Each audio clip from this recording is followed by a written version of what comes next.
Hello and welcome everyone. Thank you very much for tuning in.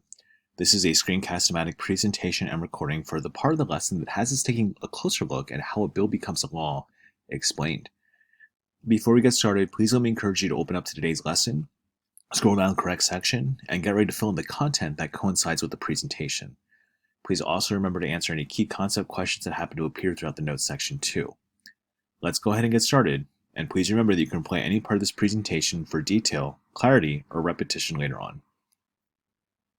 How a bill becomes a law. So the idea for a bill beginning in the legislative process in many ways can start from different sources, from citizens or people who request or petition for a law or demand change on an issue, from organized groups like labor laws proposed by labor unions, from congressional committees, from members of Congress themselves, and also from recommendation of the President or the executive branch. Remember that branches in many ways can put pressure on each other. Most of the time, however, it's the executive that might often issue an agenda for legislative bodies to take up. The types of bills and resolutions. Public bills apply to the whole nation at large. Private bills only apply to certain persons or places. And joint resolutions have the force of law and usually only deal with unusual or temporary matters at hand.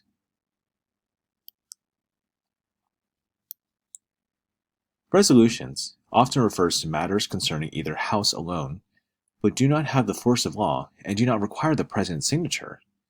Usually, resolutions are used for the adoption of a new rule of a procedure or amend an existing rule that already exists. Concurrent resolutions are Senate and House acting jointly, but do not have the force of law and do not require the President's signature. Usually, this is used to state a position on some matter like foreign affairs. You can see why it's so important to understand some of these legislative terms, to understand what is a law and what is somewhere in between. What is rider? You might remember this from one of your vocab terms. A rider is including an unrelated matter that is not likely to pass on its own inside of another bill that is likely to pass. Sponsors hope it will ride through the legislative process. Another term for this, which might connotate more negative connotations, is pork barrel spending or a pork barrel proposal, some unrelated measure that is financially expensive, that has nothing to do with the issue at hand, which only benefits one state or one constituent's district. The process of a bill becoming a law continued. So let's look at an example of originating in the House of Representatives and how this process works. A bill is a proposed law, so it's not a law yet, but it is written and introduced by a congressman or a congresswoman. A bill is numbered in order and is introduced, so for example in the House it might be given the number HR 2589, or in the Senate as S 458, and given to the appropriate committee for study. This would be the bill's, quote, first reading.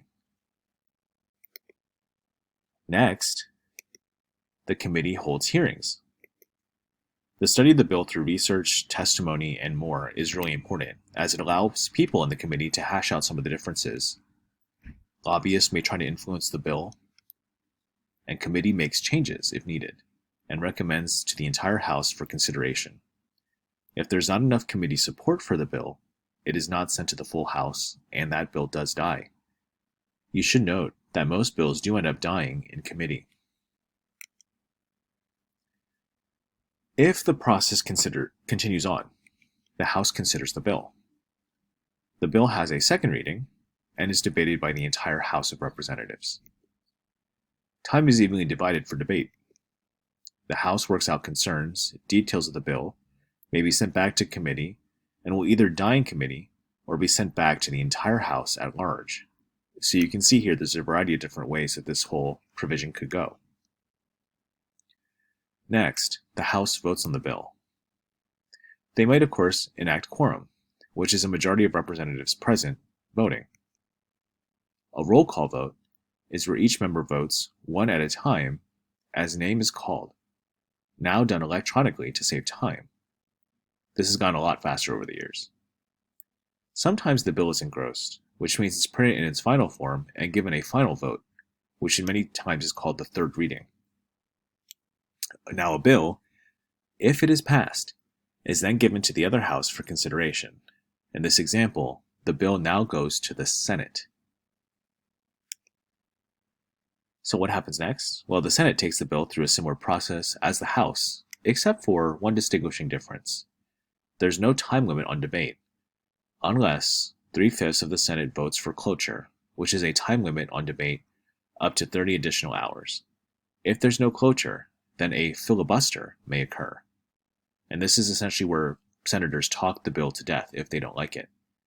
We'll talk later on in this lesson what a filibuster is and why it's so controversial. Now, if the bill is passed by the Senate, unchanged, then it goes to the President of the United States. But if the bill is changed, then it goes to conference committee to work out the differences between the two houses, like a compromise bill.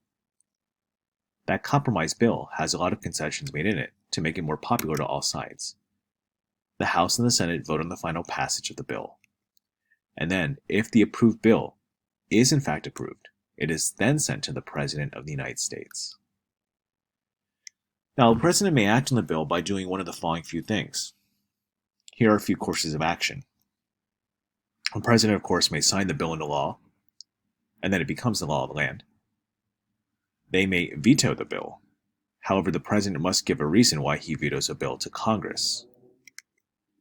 They might enact a pocket veto, which is essentially where the President holds the bill for less than 10 days, and Congress then adjourns. Or they might hold the bill for 10 days and allow it to become a law without signing. So as you guys can see, the legislative process in many ways is long, a little convoluted, and complex. But keep in mind, for the sake of understanding the way that government does work, maybe the legislative process is supposed to be long, convoluted, and complex so that no radical ideas would be haphazardly pushed through Congress. These types of procedures put in place help us, of course, establish a strong, stable, secure legislative body, although critics might note that it is a slow process that could be expedited. No matter how you look at it, understanding how a bill becomes a law is important for civics and government. Thank you very much for tuning in, and good luck with completing the rest of the lesson.